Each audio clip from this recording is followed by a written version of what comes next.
لا إله إلا الله محمد رسول الله. Bismillah, alhamdulillah, assalamu alaikum, which means peace be unto you. Welcome to another episode of The Deen Show. We're trying to humbly help you understand Islam and Muslims. Today, we're going to be talking about a very important topic. This is something now that is on some of the minds of the more serious people in life, people who have went through some of the things in life that many people go through, parties, being invited to some of the big social gatherings and being around maybe some of the celebrities, and you know what, they still haven't figured out the purpose of life. And now they're thinking and contemplating and getting a little more serious. They want to get serious in life, but now there's one hurdle. There's so many different ways out there.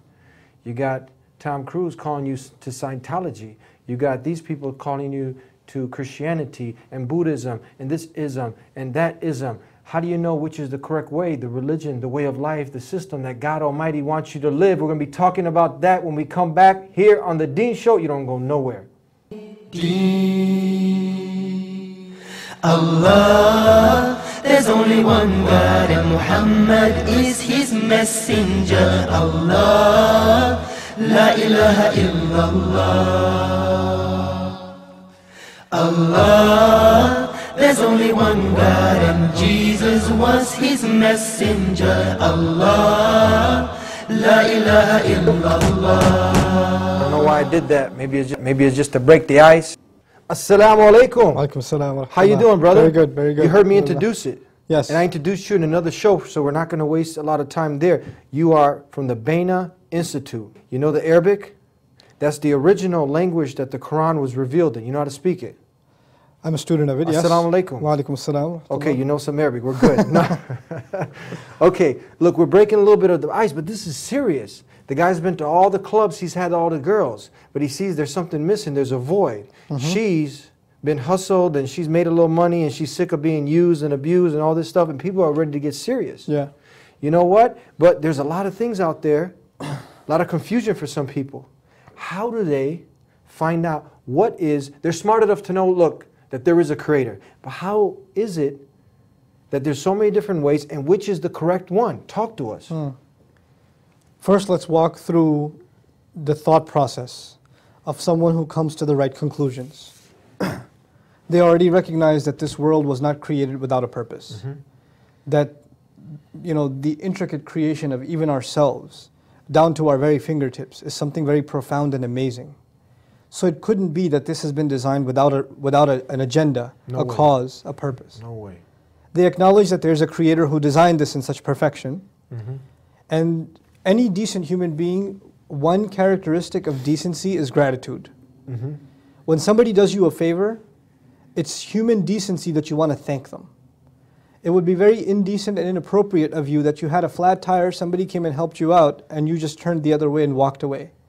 Or drove off. That's just rude. It's not appropriate. It's not common decency. Not at all. And human beings have a sense of common decency across religions and culture. Absolutely, yeah. So when you realize there's a creator, you realize that he's created you in such a powerful way, and he's given you abilities that he hasn't given other creatures. Yeah. And he's given you, all of these faculties, not just your physical faculties, which are amazing enough. Like none of us paid for our eyes, and none of us, bought our hands anywhere. They were just given to us. And there are so many others that don't have these things. So one acknowledges, first of all, that these things were given to him or her without them having to pay for them. And then on top of that, their sustenance, water, the air they breathe, the family they enjoy, the house, whatever they may have, they've been poured upon from every direction with all sorts of favors, none of which they had to pay for. It was just kind of handed down to them. So the very least decent person, well, in some way in their mind, they want to be grateful. So even you'll find the people that aren't very religious, if they win the championship, they'll say, I thank God. Yeah. Right? There's some sense of decency, right? But in addition, there's also a sense of appreciation. In addition to praise, or rather gratitude, there's praise and appreciation. Meaning he didn't just help us, he helped us in such a profound way. And his creation and his creative power is so incredible. Just the vastness of this universe, if you ever ponder over that. Just look at the sky one day and just look at its flawless end to end. that in itself would make you in awe of the creative power of this one creator. We're not even going to name him yet. We acknowledge then that this creator who made me, who has a purpose, well, who's the best person, or the best individual, or entity rather, that can tell me my purpose? Think about this. If I made this cup, well, I made it for a purpose. The manufacturer of something manufactures something for a reason. You make a car so it drives. You build a house to live in, right? So when human beings construct something, design something, then there's a purpose in mind for which they're designed. So when you acknowledge there's a creator and he created me, and he created me quite well, with this profound intellect that he gave me and all these faculties and abilities, then what purpose do I have? Where am I going to find my purpose? Well, you go back to the manufacturer. You go back to the creator to find your purpose. You can't figure it out yourself. You have to ask him, because he's the one who designed you. So you acknowledge that you are actually, this Lord that's over you, the one who's been providing for you and sustaining you and taking care of you, just like he's the Lord of everyone else, he's the only one that can dictate your purpose. But you also come to another really powerful conclusion, that up until now in your life, maybe you're 25 years old. For 25 years in your life, you didn't live up to your purpose because you didn't even know what it was, right? So you've been in violation of your purpose. Now let's take a step back. If you have, if I own a computer and it doesn't do what I want it to do, right? It crashes. I can chuck it out. I can throw it away. I own it. I bought it for a purpose. It didn't fit that purpose, so I got rid of it. Back in the old days, some farmer gets a cow, right? A cow stops giving milk. He got it for the purpose of milk. It stops giving milk, what does he do? Slaughters the cow. But you come to the conclusion that you were created for a purpose. There's a Lord over you who expects that you live up to your purpose, but for these 25, 20, 19, 18, whatever years of your life, you've been violating that purpose because you didn't even know there was a purpose. You didn't even acknowledge it. But did he punish you for it? Is it, for example, one of your purposes, one thing under your purpose is not to lie, for example? Every time you lied, was there lightning that struck from the sky and cut your tongue off? Or every time you stole, did your hand just fall off? Or every time you engaged in something evil, something wrong, did you experience the punishment right away? No, he let you go. He let it slide. He keeps letting it slide. And human beings aren't like that. When we expect something from someone, like an employee, right? If I hired you to be my accountant and I expect you to show up at 9 o'clock and you don't show up for 4 weeks, and then you show up after at the 5th week it's 3 p.m. and say, where's my paycheck? Then you've already been fired, right? So you acknowledge you've been in violation, and this Lord of yours is far more merciful than anyone else you've ever experienced. His mercy is unimaginable. His mercy is unimaginable. But then you also realize, as unimaginable as his mercy is, if I've come to this conclusion that I don't know my purpose, or I haven't sought out my purpose, and I've been getting away with it all this time, is it okay if I should just forget about this purpose and continue to not think about this anymore and move on? Or if I've come this far in my thought, then I should realize that he knows that I've come to this conclusion. He knows that I realized I should be looking for my purpose. So if I stop my search here and say, I'm thinking too deep, better go back to the life of partying, then there will be consequences. I will have to pay for everything that I did. So once you reach this thought process up to here, now what's the next step? You turn to this creator, this mysterious creator that you don't yet know, and you declare one thing to him. I acknowledge that you're my creator. I acknowledge that I'm supposed to be in service to you. Whatever I do in this life is supposed to live up to your purpose that you set for me, but I cannot fulfill that purpose on my own because I don't know where to start. You need guidance. I don't have anything. So even if I want to serve you, how am I going to do so unless you help me? Unless you help me. So far you're with me in the thought process. Gotcha. First there was appreciation. Then there was his amazing mercy that he let you slide so far. Then there was the idea that there's going to be consequence, so you better get your act together. Then there's the idea that you ask him, I'm going to worship you, I want to turn to you, I want to give myself up to you, we need direction but I now. need your help. We need direction. We need direction. So now when you ask him for direction, you ask him for guidance. You ask him for the way, the clear, straight way to live your life. But you also come to another conclusion. If in fact he is as merciful, if in fact this is the truth, then you can't be the only one. This must have happened before you. There must have been people before that asked for this guidance sincerely. And there must be people before that were given this guidance, right? So you ask him, instead of being left out on your own, you ask him to show you a path that other people have already walked. People have already gone, and that he favored upon, right? And then there must be other people who asked for that path. Now listen to this carefully. They asked for that path. They got the path. It's like me asking you for directions. You gave me directions, but I didn't follow those directions, right? I didn't follow those directions. That's such a person who asks for the favor, gets the favor, and then disregards the favor, is someone who the Creator must be very angry with. You know, there's a person who didn't even get the favor. But there's a person who got the favor and then disregarded it. Saw the truth and then put it aside. This person is worthy of the Lord's wrath. And then finally, there's a person who asked for the favor, got that favor, received that favor, but then mixed his own thoughts and desires into that favor. God gave him guidance, He gave him the truth, He gave him clarity, but he didn't like everything that he heard. So he put something of his own in there and became lost. Now this thought process that I've explained to you, actually, the reason I went in this route is because this is the thought process of the Qur'an, the first surah. The first surah of the Qur'an is actually the thought process of someone seeking the truth. We say, Alhamdulillahi Rabbil Alameen, the first thing. Praise and gratitude belong to Allah, the Lord of all the peoples of the worlds. All the worlds, okay? So we talked about praise and gratitude. Then we say, Ar-Rahman Ar-Rahim, the unimaginably, exceedingly merciful, constantly merciful. So this was the mercy part. But then we say, Maliki Yawmiddin, the master of the day of judgment. There's going to be consequence if I try to take advantage of His mercy.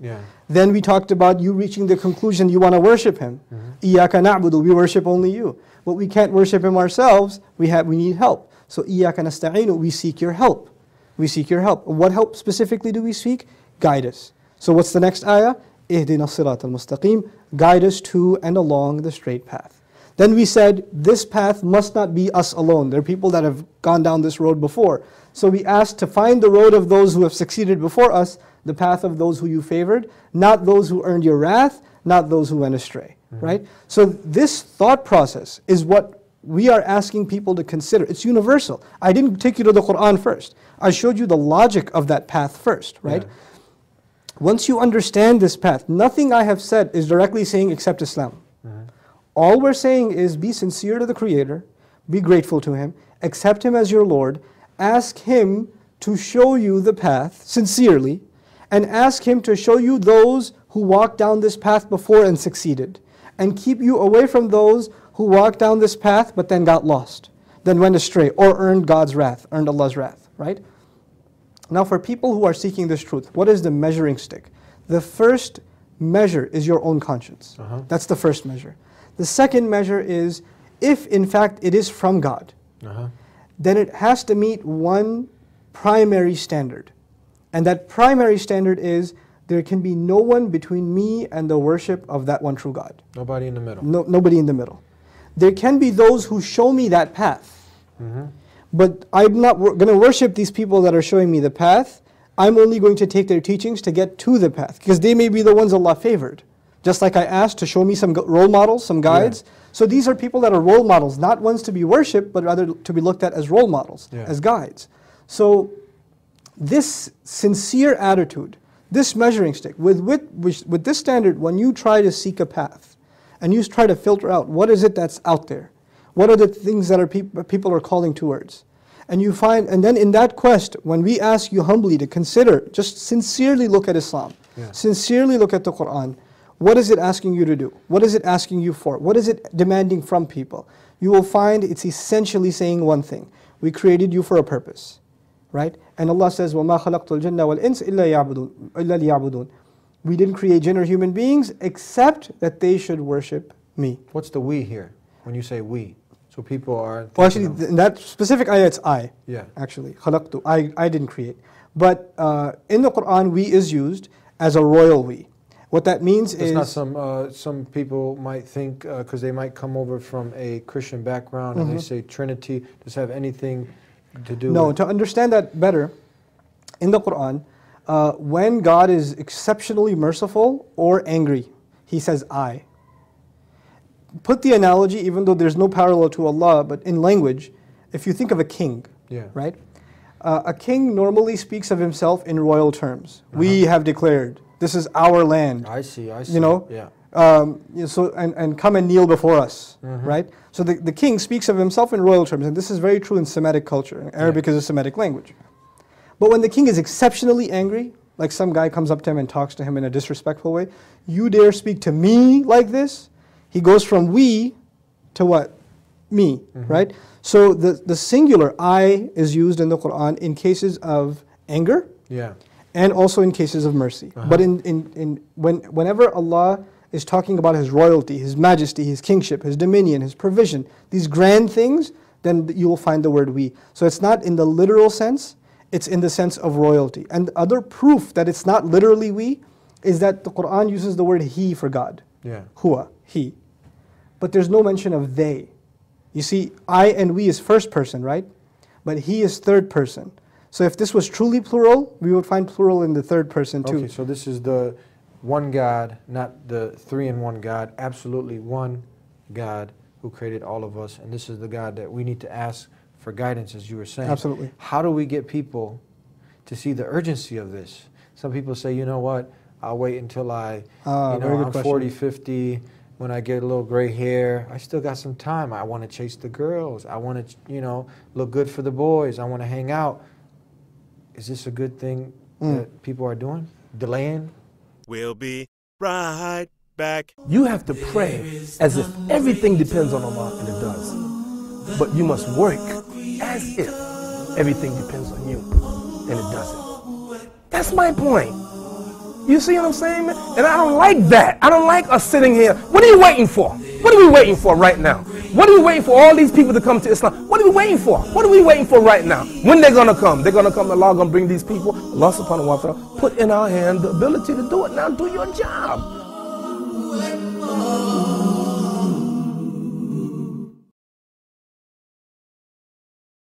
You know, from the Islamic point of view, all human beings are rich in one asset, time. Okay. The sick, the healthy, the man, the woman, the wealthy, the poor, the educated, the uneducated. Everybody has one thing that they have some authority over, is time. Now, that time is constantly being taken away from us. Our bodies are withering, slowly but surely. We're maturing, we can't help our growth. And as we're getting older, our bodies are decaying, and we can't help that. We can't stop it. We can slow it down if we try, but we can't stop it. And we're all running in this stream of time. Nobody can run backwards. Everybody's headed forwards. إِنَّكَ كَادِحٌ إِلَىٰ رَبِّكَ كَدْحًا. You are marching forward. It's like the imagery of, those escalators. You're standing on it, there's no going back. You just got to keep going straight forward, forward, forward. Now Allah swears by that time that you and I are running out of. And He says one thing. No doubt every single human being is drowning in loss. So now think about this. The Quranic view, the Islamic view for all human beings. I don't care if you're rich or poor, wealthy or not, famous or not, healthy or not, doesn't matter. All human beings, no matter what their worldly life is like, no matter how much they think they're enjoying themselves, the Quran says they are drowning in loss. To help you understand this imagery, when I explain this to children, I use this imagery because it helps a lot. Imagine that you're drowning, but you're asleep. You're unconscious. You're drowning. First of all, do you have a lot of time? When you're drowning and you're unconscious? You don't have a lot of time. Time's a big asset here. So you got to take care of business immediately. But what is the first thing you have to do to have any hopes of saving yourself? For a person who's subconscious and drowning, what's the first step? They have to wake up. If they don't wake up, there's no discussion of anything else, You gotta right? wake up, You got to wake up. Now imagine that your dream is life is good. It's all great. Everything around you is wonderful. You're partying. You're living it up. You've got all the time in the world. But that's a dream. Wake up. Reality is you're actually drowning. Now when you're drowning and you wake up, let's say you do wake up, and you realize in fact that you are drowning, that was a dream. This is reality. The reality is actually unseen, and what you see around you is deception, right? When you come to that conclusion, then necessarily the person who's drowning, whether they know how to swim or not, they're going to try to flap their limbs and try to get out of the water. They're going to do whatever in their capacity. We said in the beginning discussion, the person who truly seeks guidance says, I want to worship you. I want to do something. I don't know what to do. Show me what to do to how to get out of this water, right? So this person starts, flapping away, trying to get out of this water. But this attempt to get out of your drowning state will not happen unless you do one thing first. You wake up. What do you wake up to? What's the reality? That time is running out. That is the ultimate loss of all human beings, is time. And people who think they have all the time in the world, and Allah speaks of this. There's a person whose attitude is يَحْسَبُ أَنَّ مَالَهُ أَخْلَدَهُ. He thinks his money is going to give him eternal life. He thinks his money is going to last him forever. There are people who will build their house and mansion, and they'll reach an age where they can't even walk from one room to the other without help. Who's enjoying that mansion? Yeah, right? So there's this false hope that this world brings with it, and people get completely sucked into it and forget to open their eyes. The dream is too sweet. The dream is too sweet. So if for a moment your eyes have opened, don't let them shut again. Don't let them shut again. The last thing I'll say about this, which is really important, is there's a poet who gives an analogy of this reality. I mean, think about it. We are saying that all human beings are running out of time and they better get their act together, otherwise they're in real serious trouble. But do you see that trouble? No. We can't see it with our eyes. It's only going to be visible to you as soon as your eyes close forever. Yeah. You go into that ground and now you'll see what you did, right? But for now you don't see it. Yeah. For now you don't see it. So the poet complains, he says, I'm in the middle of the ocean, I'm hanging onto a raft, and it's raining, and I'm being expected not to get wet. And let me tell you what the poet's actually talking about.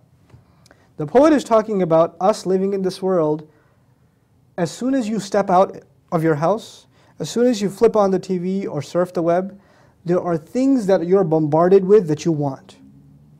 Car, house, girls, men, whatever it may be, right? Different desires are being pushed and blasted to you. Billboards everywhere, ads everywhere, the talk of money and what to do with it and what to get and what not to get and career and this and that. You're constantly being blasted with what you want to get. Yeah. And people are convincing you that this is success. If you have this, you will have success. Tell me something. If you are in a room that is on fire, or you're drowning, and somebody comes and talks to you about what kind of car you want to get, or what kind of house you want to live in, or when you're going to get your next promotion. Doesn't that sound crazy? Yeah. Before you talk about success, you have to talk about survival, right? Yeah. We are saying, yes, we want you to succeed, but before the discussion of success even becomes relevant, you have to make sure you're doing what? Surviving. That's the Qur'an's picture. And what the imagery I just shared with you is actually from Surah Al-Asr. Allah swears by time, all human beings are drowning in loss, except those who believe. Believing is like waking up and do righteous deeds. And then it goes on, and that may be another discussion, what they do next after that. We're almost out of time. Give us the people who are watching, who are sincere, who are honest with themselves. And you know what? You gave them that first thing that they can do is ask the Creator alone for that guidance, for the instructions on how to live their lives. Give us some more of a formula that people can follow to find the truth and to be on the truth. First of all, we did allude to time just a few minutes ago. This search and this effort takes time. You have to sincerely put time into doing this. You have to take yourself away from the distractions and delusions that take you away from this quest. And sincerely, you have to look at another dimension of a formula, if you will, is a kind of religion in which, in its text, in its sacred literature, there are some obvious things aren't there. What are some obvious things? Racism, injustice against people, tyranny, oppression, right? These things aren't there from the very get-go, and there isn't some like dark history that that comes with that religion, and people are saying, yeah, it's there, but it's not that big of a deal. No, it has to be a religion that appeals to your human decency. Yeah. And this is what we're arguing the Qur'an is. Nowadays, in Islam, there's a lot of propaganda about certain misconceptions that are highlighted and propagated. My claim with full confidence is every one of those allegations that are made of Islam being inhumane or being intolerant or anything else. If you study them with sincerity and if they're presented properly to you without any watering down, in their true honesty, I don't see any decent human being would say this doesn't make sense. They would say it makes sense. Because what God reveals is better for us and it appeals to our human decency. And this is the essence of the matter. But in the end, my final advice would be, and this is the last part of it, if you sincerely ask for guidance, be ready for what you get. It may not be something you like, you may have to give up your desires for it. Because you're not the one in the position of making demands. He is the one who places the demands, you accept them. Don't think of religion as, why is God not telling me what I want to hear? Why don't I have to do why don't I get to do what I want to do? It's not about you. You've already acknowledged you owe Him gratitude. He doesn't owe you anything. So be sincere and submissive in your search. So when you find the truth, you submit to it. You put your ego before it. And you put it on the ground, basically. And you give in to the Lord of the worlds. Thank you very much. Jazakallah khairan. And we hope to see you back here again on The Deen Show. And we'd like to thank you for sitting tight through another episode of The Deen Show. I hope you got to benefit. He has given us the formula. It's very simple. Ask the one who created you to guide you and be ready to submit to what he tells you to do. It's very simple. And come back here every week on The Deen Show. We look forward to seeing you next time. Until then, assalamu alaikum. Peace be unto you. I just want to say, very simple message. Is the maintainer. One of the beautiful things about our religion of Islam is the emphasis on direct ritual and prayer to God directly. There is no intermediary. The lights will go on after the party, and the party will end. It's very simple and very clear. There are no superstitious rituals, no strange incantations. Time is running out. We might not make it till tomorrow, and this is something that we need to think about. It's cold, it's late, everybody's sleeping. I arise and ask Allah to forgive me. Oh Allah, you see, oh Allah, you know all the sins I do. I turn to you to forgive my sins and my heart. I'm your sinful slave, you're my loving Lord. I'm the one who runs away, oh Allah, guide me.